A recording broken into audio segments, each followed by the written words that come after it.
साला नौटंकी है दुनिया सारी। चैप्टर 33। चलिए शुरू करते हैं। रात के 12 बज रहे थे। माया अभी भी सोई नहीं थी, बल्कि वो तो बैठकर बुक्स पढ़ रही थी, क्योंकि जल्द ही बच्चों के एग्जाम शुरू होने वाले थे।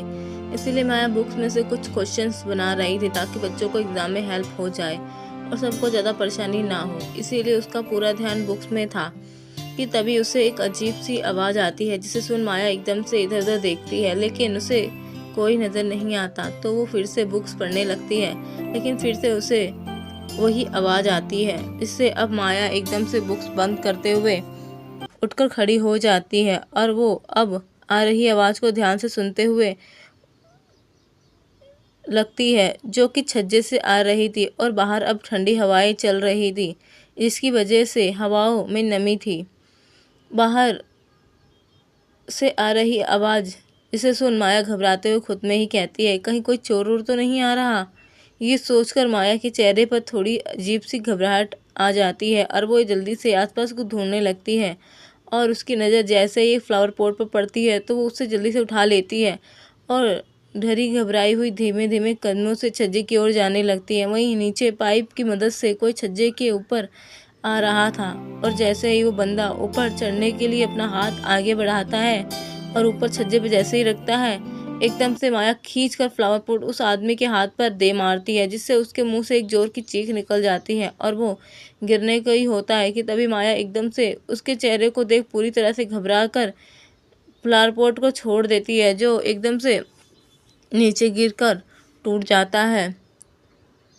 और फिर माया घबराए हुए नज़रों से उस आदमी को देखती है, जो गुस्से से उसे ही देख रहा था, जिससे माया के हाथ पर बुरी तरह से कांपने लगते हैं। वही छज्जे पर चढ़ने वाला कोई और नहीं बल्कि आयुष्मान ही था, जो चोरों की तरह अपनी बीबी के पास आ रहा था, लेकिन यहाँ तो उसकी बीबी ने ही उसके हाथों की चटनी बना दी थी।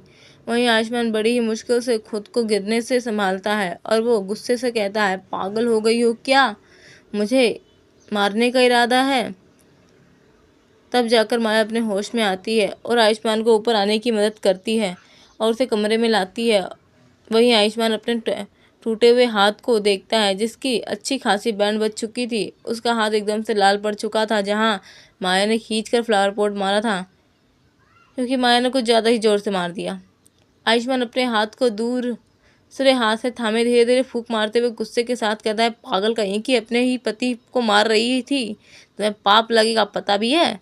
देखो कितना जोर से मार दिया तुमने, मुझे दर्द हो रहा है। ये बोल आयुष्मान अपना हाथ माया की ओर कर दिखाता है। वही माया भी आयुष्मान के हाथ को अपनी उंगली से दबाते हुए छूती है, जिससे आयुष्मान के मुंह से हल्की सी आह निकल जाती है और वो दर्द से चिल्लाते हुए कहता है, इतना करके दिल नहीं भरा जो अब और तकलीफ दे रही हो? तो माया माफ़ी मांगते हुए कहती है, सॉरी सॉरी, मैंने जानबूझकर नहीं किया, बस मैं तो चेक कर रही थी, मुझे लगा कोई चोर है। और फिर जल्दी से फास्टेस्ट बॉक्स लाकर आयुष्मान के हाथ पर ऑइलमेंट लगाते हुए कहती है, ज़्यादा दुख रहा है क्या? तो आयुष्मान झल्लाते हुए कहता है, नहीं तो मुझे तो बहुत मज़ा आ रहा है। आखिर कैसी सिली गर्ल हो तुम, ऐसी सिचुएशन में भी मारकर उल्टा पूछ रही हो कि दर्द हो रहा है? नहीं, मुझे तो मज़ा आ रहा है, बहुत ज़्यादा, बहुत दुख रहा है, मेरा हाथ बहुत दर्द हो रहा है। आखिर इतना तेज कौन मारता है? माया अफसोस से कहती है, मुझे माफ़ कर दो। और फिर बहुत ही प्यार से आराम से आयुष्मान के हाथों पर प्यार से फूंक मारते हुए दवा लगाने लगती है और फिर माफ़ी मांगते हुए कहती है, सच कह रही हूँ, मुझे नहीं पता था। अगर मुझे पता होता ना, मैं ऐसा कभी नहीं करती। वैसे तुम यहाँ कर क्या रहे थे, वो भी पाइप पर लटक कर? तो आयुष्मान माया की बात सुन अपने चेहरे पर फीकी मुस्कुराहट के साथ कहता है, ज़्यादा कुछ नहीं, बस वहाँ पे मेरा एक फ्रेंड रहता है स्पाइडर, उससे बात करने हुए वहाँ पर पहुँच गया, लेकिन तुमने मार कर डिस्टर्ब कर दिया। माया आयुष्मान की ऐसी अजीबो गरीब बातें सुन थोड़ा अजीब एक्सप्रेशन के साथ कहती है, क्या तुम्हें स्पाइडर से बात करना आता है? माया की ऐसी बचकानी बात सुन आयुष्मान को अब थोड़ा गुस्सा आने लगता है और वो उसे दूसरे हाथ से हल्की सी सर पर चपेट लगाते हुए कहता है, सीरियसली तुम्हें मजाक लग रहा है?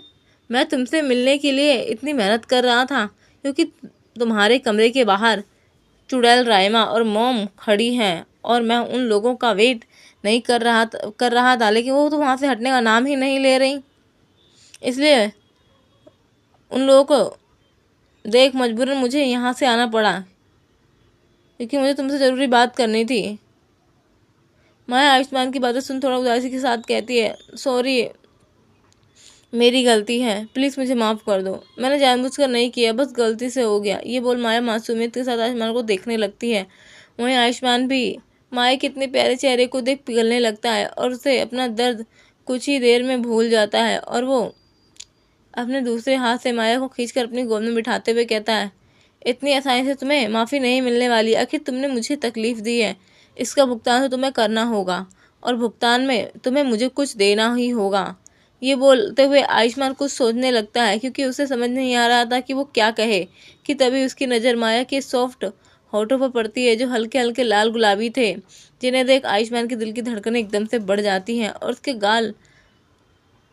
गला हल्का हल्का सूखने लगता है क्योंकि माया के होठ उसे अपनी तरफ खींच रहे थे और धीरे धीरे अपने ऊपर से वो कंट्रोल खोता जा रहा था। इसीलिए अचानक ही आयुष्मान के हाथ अपने आप ही माया के चेहरे से सहलाते हुए उसकी उंगलियां घूम फिर कर माया के सॉफ्ट होठों को सहला रही थी, जिससे माया को भी थोड़ी अजीब सी फीलिंग आ रही थी।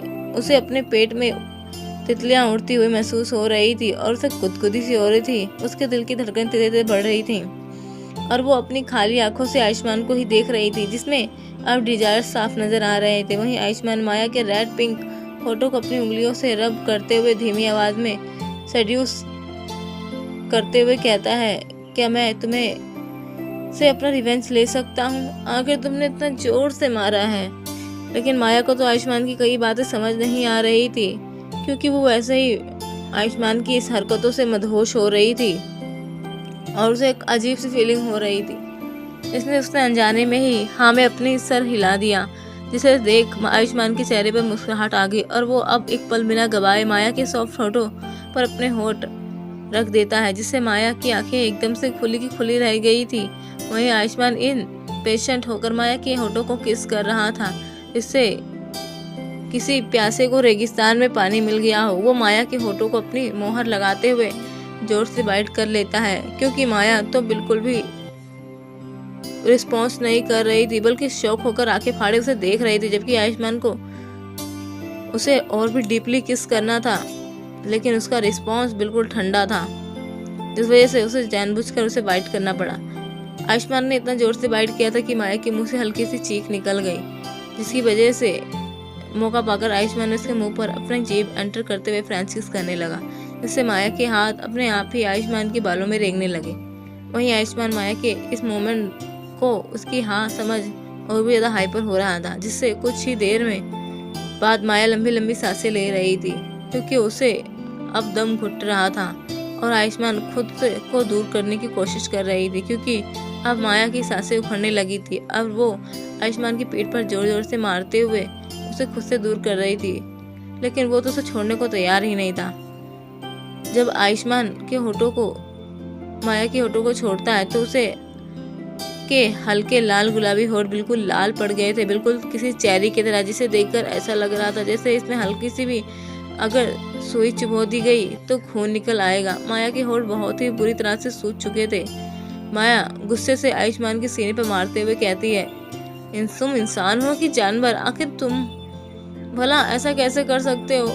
मेरे होठों को तुमने पूरा की पूरा गुब्बारा बना दिया। तो आयुष्मान माया के मार से बचते हुए उसके दोनों हाथ पकड़ते हुए कहता है, लेकिन मैंने तुमसे तो पूछा था, तुम ही नहीं तो हाँ कहा था। तुम्हारे गुस्से से मुंह बनाते हुए कहती है, लेकिन मैंने इसलिए हाँ नहीं कहा था, मुझे पता था कि तुम इस बारे में बात कर रहे हो। सच में तुम बहुत बुरे हो। ये बोल माया अपने हाथ आयुष्मान के हाथ से खींचते हुए मुंह फुला लेती है और अपना चेहरा दूसरी तरफ कर लेती है। आयुष्मान माया की बच्चे जैसी हरकतें देख मंद मंद हंसने लगता है और उसके फूले हुए चेहरे को देख अपने आप ही उसके चेहरे पर मुस्कुराहट आ जाती है क्योंकि वह बहुत ही ज़्यादा छोटे बच्चे की तरह लग रही थी जो जिद करके बैठा हो। माया के हाथ को पकड़ आयुष्मान बड़े ही प्यार से कहता है, अरे अब क्या है, इतना भी गुस्सा छोड़ो। लेकिन माया तो गुस्से से मुंह बना रही थी, जिससे उसके चेहरे पर बहुत ही प्यारे प्यारे डिम्पल्स पड़ रहे थे। इसकी वजह से वो और भी ज़्यादा क्यूट लग रही थी, जिससे आयुष्मान माया के सॉफ्ट गालों को खींचते हुए कहता है, तुम ना पूरी की पूरी गुब्बारे की तरह फूल गई हो। क्या बात है, एक ही बात को लेकर क्यों बैठ जाती हो? जाने भी दो ना, अगली बार से मैं ऐसा नहीं करूँगा, बल्कि और भी ज़्यादा प्यार से करने की कोशिश करूँगा। ठीक है, अब मुझे माफ़ कर दो। ये बोल आयुष्मान अपने दोनों कान पकड़ लेता है, लेकिन माया तो अभी भी मुंह फुलाकर बैठी हुई थी, क्योंकि उसे अभी भी अपने होठों में दर्द हो रहा था। कि तभी आयुष्मान माया के पीछे से हक करते हुए कहता है, अब माफ़ भी कर दो, आखिर इतना गुस्सा भी क्या करना। ये बोल आयुष्मान माया की गालों पर हल्की सी बेबी किस करता है, जिससे माया की आंखें हल्की से छोटी हो जाती है और वो आयुष्मान का हाथ झटकते हुए कहती है, यही सब करने के लिए तुम पाइप पर चढ़ रहे थे ना, इसीलिए तुम मेरे कमरे में आए हो ना, तुम्हें तो बस यही सब चाहिए। मुझे तो तुम्हें वहीं से धक्का दे देना चाहिए था, ना रहता बास ना बजती बांसुरी, तब तुम्हारी अकल ठिकाने आती। बस मुझे परेशान करने के अलावा कुछ आता है? ये बोल माया फिर से मुंह फुला लेती है। अब तो आयुष्मान का सर दर्द करने लगता है और वो दिल कर रहा था कि वो अपना सर पीट ले। आखिर वह क्या करे, आखिर वो आया क्या करने था और क्या कर बैठा। माया उसे नाराज हो गई थी, वो भी इतनी छोटी सी बात पर, जिस वजह से अब आयुष्मान को रोना आ रहा था कि अगर ये लड़की ऐसा ही चलता रहा तो। वहीं दूसरी तरफ लिली ऊपर से नीचे तक काली ड्रेस पहने बिल्कुल जहर लग रही थी। वो बाइक से स्टाइल में बैठते हुए अपने सामने देख रही थी, जो उसे ही कुछ लड़के घूर रहे थे, क्योंकि उन लोगों ने अभी कुछ देर पहले ही लिली से चैलेंज किया था कि वो बाइक रेस में उनके सामने कुछ भी नहीं है। तो लिली ने उन सभी को मुंह तोड़ जवाब देते हुए बाइक रेस का चैलेंज जीत लिया और पूरा करते ही वो उनकी शर्त के मुताबिक सामने खड़ी थी, क्योंकि उन लोगों ने शर्त के मुताबिक अपने घुटनों के बल बैठकर उससे माफी मांगनी थी। लेकिन ये लड़के तो कुछ ज्यादा ही हरामखोर थे, इसीलिए वो मुंह बनाए खड़े थे। और कुछ लड़के तो अपनी गर्लफ्रेंड के साथ ऐसे एटीट्यूड में खड़े थे जैसे कहीं के राजा हों, और झुकने के नाम पर तो उन्हें ऐसा लग रहा था क्योंकि रेपुटेशन गिर जाएगी चाहे, इसीलिए आगे आकर कोई भी माफी मांगने को तैयार नहीं था। इसीलिए लिली अब पूरे फुल एटीट्यूड में अपने सर से हेलमेट निकालते हुए है, जिससे उसके बाल हवा में हल्के लहराते हैं और उसके चेहरे को छूने लगते हैं। वो लोग तो पहले उसे बिल्कुल भी माफी मांगने को तैयार नहीं थे, वह उसका चेहरा देखते ही मानो एक पल के लिए जम से गए थे, क्योंकि उन्हें लग रहा था कि लिली कोई लड़का है। तभी तो उन्हें इसकी अच्छी खासी बेइज्जती की थी कि तू क्या हमसे पंगे लेगा, पहले जाकर सही से साइकिल चलाना सीख, उसके बाद मोटरसाइकिल सीखियो। आया बड़ा चैलेंज करने वाला, मरियल सा दिखता है। ऐसे उल्टी सीधी बातें कर उन्होंने लिली को कुछ ज्यादा ही गुस्सा दिलाया था, जिसमें आकर लिली ने उन्हें चैलेंज कर दिया। मगर अब इन सब बाइक रेसिंग जीतने के बाद इन सभी लड़कों की हवा टाइट हो गई थी और वो सब पैरों के बल बैठकर माफी मांगने को बिल्कुल भी तैयार नहीं थे। लेकिन उन्हें जो जोश जोश में हाँ कर दिया था, लेकिन उन्हें अब पता चल रहा था कि हाँ, उनको अब कुछ ज्यादा ही भारी पड़ने वाला है। लेकिन अब वो लिली की खूबसूरती को देख मानो जैसे पागल ही हो रहे थे। एक पल के लिए उन लोगों की पलकें झपकना ही भूल गई थी और कुछ लड़के की तो सांसें एकदम से थम सी गई थी और कुछ लड़कों की गर्लफ्रेंड्स तो लिली को बुरी तरह से घूर रही थी, क्योंकि जब लिली ने बाइक रेस जीती थी तो सब बहुत ही शॉक लग रही थी और कुछ लड़कियां तो उसे पटाने की सोच रही थी। लेकिन अब तो सभी लड़कियों के अरमानों पर पानी की बोतल गिर चुकी थी, क्योंकि उसे देखकर तो उन्हें सदमा ही लग चुका था। वहीं बहुत सारे लड़के की तो लाल टपक रही थी लिली के हॉट फिगर को देखकर, ऊपर से नीचे तक उसे घूर रहे थे बुरी तरह से। वहीं लिली की नीली आंखें जो उन सभी पर पड़ रही थी, जिसे देखकर तो कुछ लोग पागल ही हो रहे थे, जिसकी वजह से कुछ लड़के तो तुरंत आकर लिली से माफी मांग लेते हैं, क्योंकि इतनी खूबसूरत बला उनके सामने थी तो माफी तो कुछ भी नहीं था।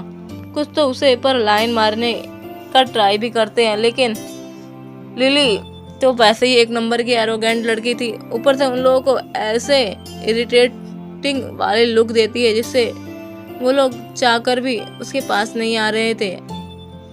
वहीं कुछ लोग अपनी रेपुटेशन गिराना नहीं चाहते थे और लिली के सामने माफी मांगना सीधे मुंह के बल गिरने के जैसे था, क्योंकि उनके सामने एक लड़की थी जिससे माफी मांगकर वो अपने स्टैंडर्ड को नहीं गिराना चाहते थे। आखिर तुम एक लड़की हो, हमारा क्या बिगाड़ लोगी, एक लड़के ने जोर से कहा। यहाँ से चलती बनो, नहीं तो तुम्हारे लिए अच्छा नहीं होगा, दूसरे लड़के ने मुंह बनाते हुए कहा। वो साफ साफ लिली को धमका रहा था, क्योंकि वो लोग माफिया गैंग से रिलेटेड थे और इसीलिए उन लोगों का दबदबा कुछ ज़्यादा ही था, जिसकी वजह से यहाँ पर जितने भी लोग मौजूद थे उन लोगों में डरते डरते, भले ही यह के लोग अमीर माँ बाप की बिगड़ी हुई औलादे थी, लेकिन बिना बात के पंगे लेना मतलब अपने ही मौत को न्योता देना, क्योंकि इन लोगों के पास गन थी, उसे चलाने से पहले ही एक बार भी नहीं सोचते, जिसकी वजह से इन लोगों में घमंड कुछ ज़्यादा ही कूट कूट के भरा हुआ था कि आखिर हमारा कोई क्या ही बिगाड़ लेगा, जिसकी वजह से ये लोग कुछ ज़्यादा ही घमंड और एरोगेंट के साथ लिली को ऐसे देख रहे थे जैसे वो उनके सामने कुछ भी ना हो। और लिली उन लोगों का ऐसा रवैया देख अपने आप में ही उसके चेहरे पर एक तिरछी मुस्कुराहट आ जाती है और वो पूरे फुल स्टाइल के साथ अपने बूट को घुमाते हुए बाइक से उतरती है और उसके चेहरों पर एक अजीब सा एरोगेंट था। इस समय वह बहुत ही ज़्यादा कूल और डैशिंग लग रही थी, बिल्कुल एक लौंडे की तरह, लेकिन असल में वो इतनी ज़्यादा कमाल की थी कि क्या ही कहें, बिल्कुल कतई जहर लग रही थी देखकर। कई सारी लड़कियां तो उसके इस एटीट्यूड को देखकर इस पे पिघल रही थी, वहीं लड़के तो पागल हुए जा रहे थे कि आखिर कोई बंदी इतनी ज़्यादा भी हॉट हो सकती है और इतनी डेयरिंग, जिसकी वजह से कुछ की तो सांसें ही थम सी गई थी। वहीं लिली अपने मुंह पर एक अजीब सी एरोगेंट के साथ उन लोगों को देखती है जैसे उन लोगों का मजाक उड़ा रही हो, और फिर एक सिगरेट अपने मुंह में दबाते हुए एक लाइटर से उसको जलाकर लंबी कश लेते हुए लड़कों के सामने आकर खड़ी हो जाती है और उन सभी लड़कों को बहुत ही एरोगेंटली देख रही थी कि तभी लिली सिगरेट की एक लंबी कश लेते हुए सिगरेट अपने उंगलियों के बीच दबाते हुए धुआं उन सभी के ऊपर छोड़ते हुए तिरछा मुस्कुराती है। और इसी के साथ ही चैप्टर नहीं खत्म होता है। तो मिलते हैं नेक्स्ट एपिसोड में। Thanks for watching.